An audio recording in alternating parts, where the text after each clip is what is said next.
Konser Cümbüş Cemaat saat 21.30 Anahit Sahne Beyoğlu. Tiyatro Gelin Tanış Olalım saat 20.30 Trump Kültür ve Gösteri Merkezi. Tiyatro Sevgili Arsız Ölüm saat 20.30 KKM Gazanfer Özcan sahnesi. Fuar Hakikat Askıda Post-Truth Çağında Sanat Hilton İstanbul Exhibition Center.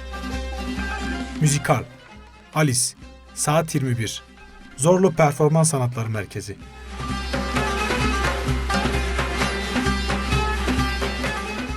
Geleneksel müzikleri pek çok müzisyenin dokunuşu ile forumlara dayalı kalmadan yorumlayan Cümbüş Cemaat dinleyicileriyle buluşuyor. Bugüne kadar pek çok mekan ve festivalde sahne alan ve ünlü yönetmen Tony Gatliff'in 2017 yılında yaptığı The Jam filminde yer alan Cümbüş Cemaat, Cannes Film Festivali'ndeki premieri öncesinde bir de konser verdi.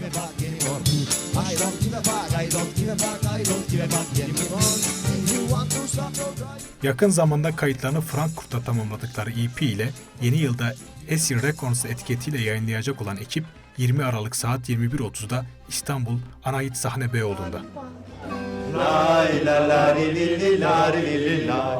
Ona sonsuz hürmetler. Lay la la li li li la li li li lay.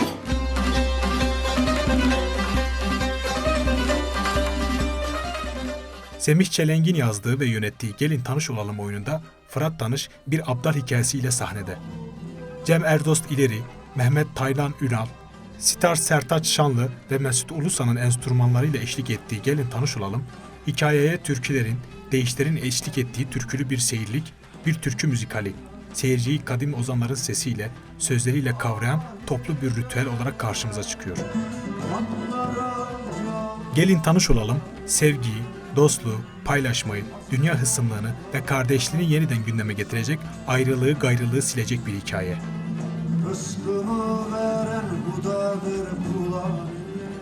Oyun 20 Aralık saat 20.30'da İstanbul Trump Kültür ve Gösteri Merkezi'nde.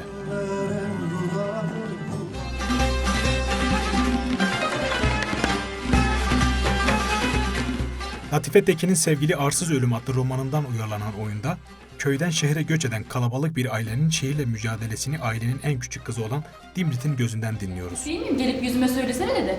Söylerim lan. Sıkıştıkları tek odalı evde, şehre tutunma mücadelesinde hepsi kendilerince bir yol tutturuyor. Dimrit kız ise durmak bilmeyen merakı ve direnme gücü sayesinde karşısına çıkan zorluklarla baş etmenin türlü yollarını buluyor. Şaka yaptım.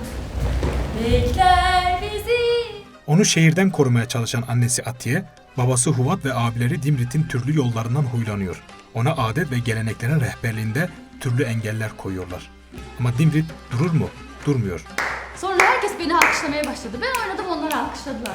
Sonra anam dayanamadı, karşıma geçti, birlikte oynadık. Hakan Emre Ünal'ın yönettiği, Nezaket Erden'in oynadığı Sevgili Arsız Ölüm Dirmit, 20 Aralık saat 20.30'da İstanbul KKM Gazanfer Özcan sahnesinde.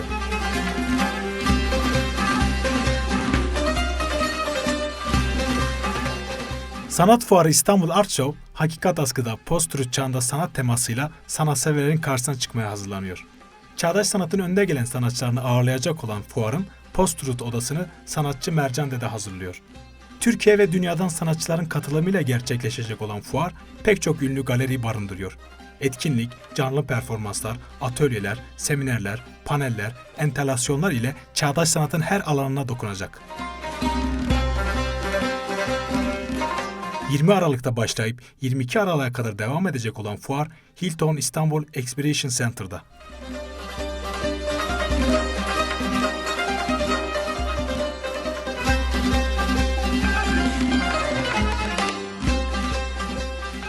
Lewis Carroll tarafından yazılan ve bugüne kadar 174 ile çevrilerek edebiyatın eşsiz eserlerinden biri olma özelliğine sahip Alice Harikalar Diyarı'nda Serdar Biliş'in yönetmenliği ve Beyhan Murpir'in koreografisi ile çağdaş bir müzikal uyarlama olarak sahnedeki yerini alıyor.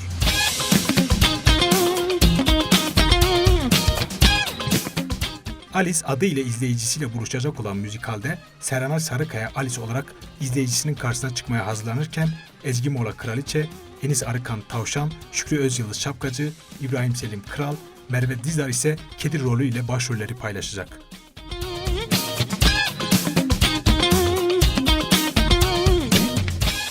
BKM, Zorlu PSM ve İT ortak yapımcılığında 20 Aralık saat 21'de Zorlu Performans Sanatları Merkezi'nde.